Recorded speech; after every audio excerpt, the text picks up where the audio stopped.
안녕하세요. 이번 딥다이브 오신 여러분 환영합니다.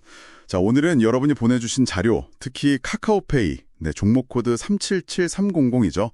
이 투자 분석 보고서를 같이 한번 깊게 파보겠습니다. 네, 반갑습니다. 카카오페이가요, 그냥 간편 결제 회사, 여기서 멈추는 게 아니라 AI 기반 종합 금융 플랫폼으로 굉장히 큰 그림을 그리고 있더라고요. 맞습니다.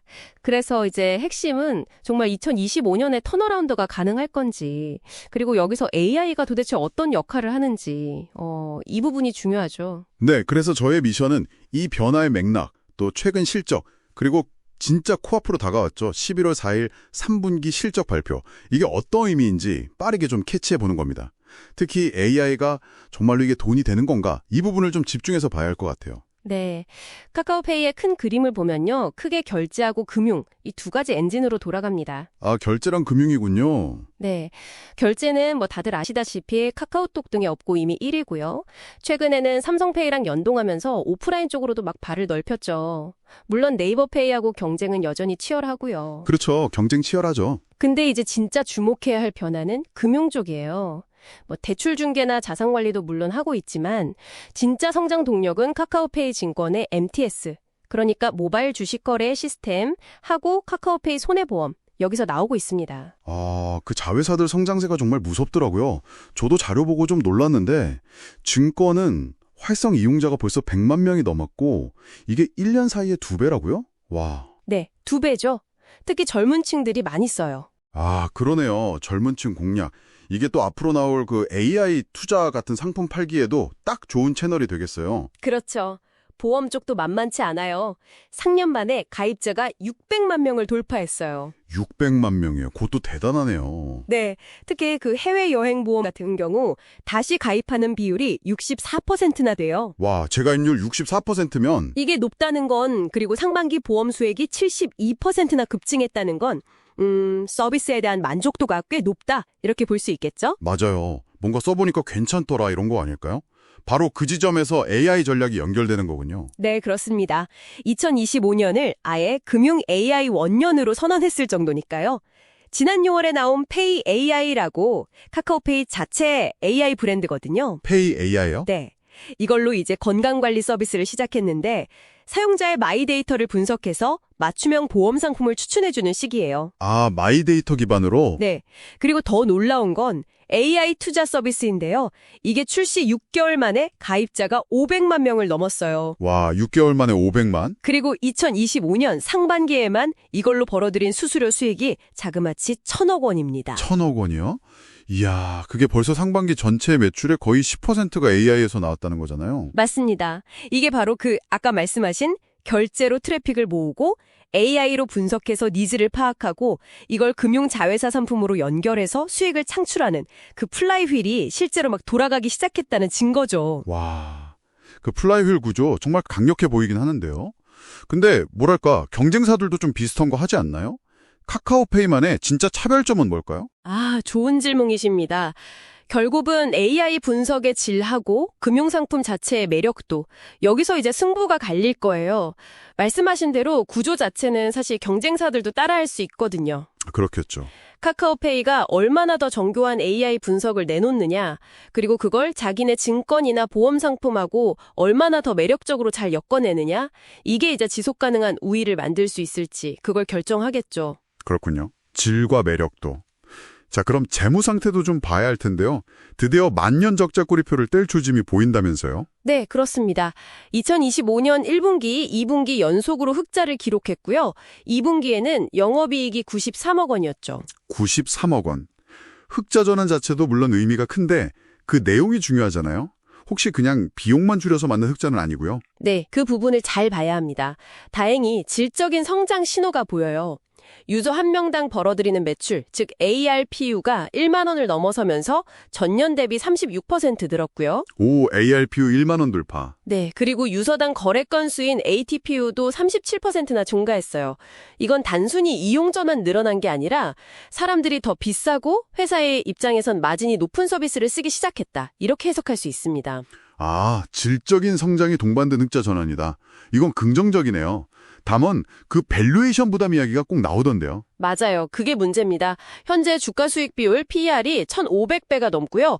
주가 순자산 비율 PBR도 3.74배 수준이라서 밸류에이션 부담은 상당히 높아요. 1,500배요? 와, 네. 이 PER 1,500배라는 건 현재 벌어들이는 이익 대비 주가가 엄청나게 높다는 뜻인데 이건 시장이 카카오페이의 미래, AI 기반 성장에 대한 기대감을 아주 강하게, 어쩌면 좀 과도하게 선반영하고 있다 이렇게 볼 수 있는 거죠. 그렇군요. 기대가 큰 만큼 작은 실망에도 주가가 크게 흔들릴 수 있다. 이런 의미도 되겠네요. 정확합니다. 그래서 변동성이 클 수밖에 없어요. 알겠습니다. 그럼 지금 시장에서는 카카오페이를 어떤 테마주로 주로 보고 있나요? 크게 한 세 가지 정도로 볼 수 있을 것 같아요. 첫째는 역시 단연 AI 테마죠. 실제 AI로 돈 버는 모습, 아까 말씀드린 상반기 1,000억 원, 이걸 보여주면서 금융 AI 분야의 선두주자 이미지가 강해졌어요. 네, AI 테마. 둘째는 네이버페이나 토스랑 같이 묶이는 핀테크 플랫폼 대표주 테마가 있고요. 마지막으로는 드디어 적자에서 흑자로 돌아선 실적 턴어라운드 스토리. 이 세 가지가 복합적으로 작용하고 있다고 봅니다. AI, 핀테크 대표, 그리고 실적 턴어라운드. 기대가 큰 만큼 리스크도 잘 봐야 할 텐데요. 역시 가장 중요한 단기 이벤트는 11월 4일 3분기 실적 발표겠죠. 이게 완전 분수령이 될 것 같은 느낌인데요. 네, 맞습니다. 가장 중요합니다. 현재 주가가 52,000원 정도인데 이게 이미 기대감을 상당히 많이 반영하고 있는 수준이거든요. 그렇죠. 그래서 실적 발표 결과에 따라서 주가 변동성이 아주 클 수밖에 없어요. 소스 분석 자료를 보면 만약 실적이 시장 예상을 뛰어넘는 소위 어닝 서프라이즈가 나오면 59,000원에서 64,000원 선까지도 갈 수 있고 오, 6만 원대까지요? 만약 기대에 못 미치는 어닝 쇼크가 발생하면 43,000원에서 48,000원 수준까지도 밀릴 수 있다고 보고 있어요.